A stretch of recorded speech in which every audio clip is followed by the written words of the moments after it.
भगवान के अलग अलग प्रकार से ध्यान किए जाते हैं। भगवान के नाम का ध्यान किया जाता है, रूप का ध्यान किया जाता है, लीलाओं का ध्यान किया जाता है, गुण का ध्यान किया जाता है। ये वृंदावन का धाम, उसका ध्यान है। क्योंकि जैसे ही ध्यान करेंगे ना तो वैसे ही लीलाएं प्रकट होने लगेंगी। रसोपासना में होता क्या है? रसोपासना जो उपासना, कई बार लोग पूछते हैं रसोपासना क्या है? अरे पहले चित्त की शुद्धि करनी होती है।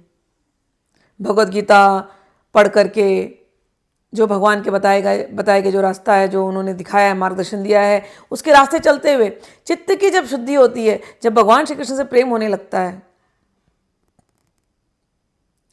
तब कहीं जाकर के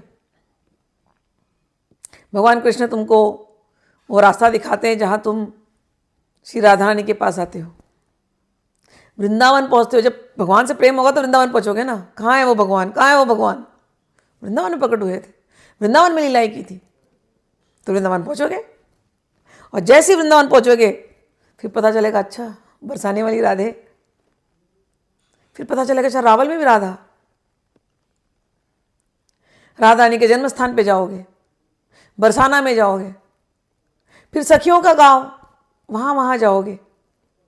ललिता सखी कौन है पता चलेगा, विशाखा सखी कौन है पता चलेगा, और भी जो अष्ट सखियां हैं उनके सारे गांव पता चलेंगे, वन पता चलेगा, एक एक जगह पे जो जो लीलाएं की वो पता चलेगा।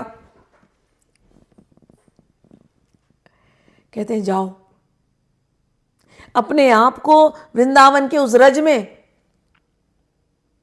विलीन करो। क्यों? भगवान स्वयं करते हैं। राधा रानी जहां जहां चलती हैं, भगवान श्री कृष्ण पीछे पीछे चलते हैं, कई बार सखियां पीछे पीछे चलती हैं, और उस रज को जहां जहां राधा रानी ने अपने पैर रखे उस रज को लेती और अपने ऊपर छिड़कती हुई चलती हैं। ऐसी तो महिमा है उस रज की। कैसे रहा जाए उस रज में, उस वृंदावन में? तो कहते हैं प्रेमोत्के न विचिंतयताम, प्रेमोत्कंठा से, इतनी उत्कंठा भरे मन से लौटो उस रज में, लौटो उस रज को अपने शरीर पे लगा लो।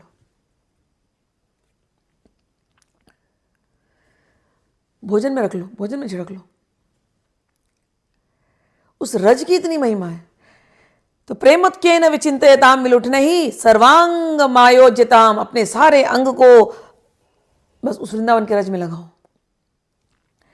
देहस्यास समर्पणेन, अपने देह को, ये जो देह है इसको समर्पित कर दो वृंदावन के लिए, सुदृढ़ प्रेम युक्त होकर के। समास्थियताम, और वृंदावन में जब जाओ तो वृंदावन में जो कोई भी है, जो कोई भी तुमको दिखता हो, सब प्रणाम करने के योग्य है।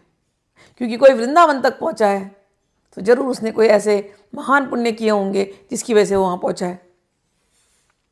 किसी न किसी गुरु का आशीर्वाद, संत महात्माओं का आशीर्वाद, कुछ ना कुछ ऐसा पुण्य उदय हुआ कि वो वृंदावन अब पहुंचा है। इसलिए वृंदावन जब जाओ तो दृष्टि एकदम ऐसे साफ रखते हुए जाना। कई बार क्या होता है, जब हम वृंदावन जाते हैं तो वहाँ की गंदगी देख करके, जब हम शहरों से जाते हैं तो वहाँ की गंदगी देख करके लगता है अरे कहाँ गए, हमने तो इतना सुना था वृंदावन के बारे में। अब आप वृंदावन में महिमा सुनोगे ना तो बहुत इसकी महिमा निकलेगी, और मैं कह रही हूँ कि ऐसा लगेगा कि बस अभी अभी सब छोड़ो काम और चले जाओ वृंदावन, ऐसे मन करेगा।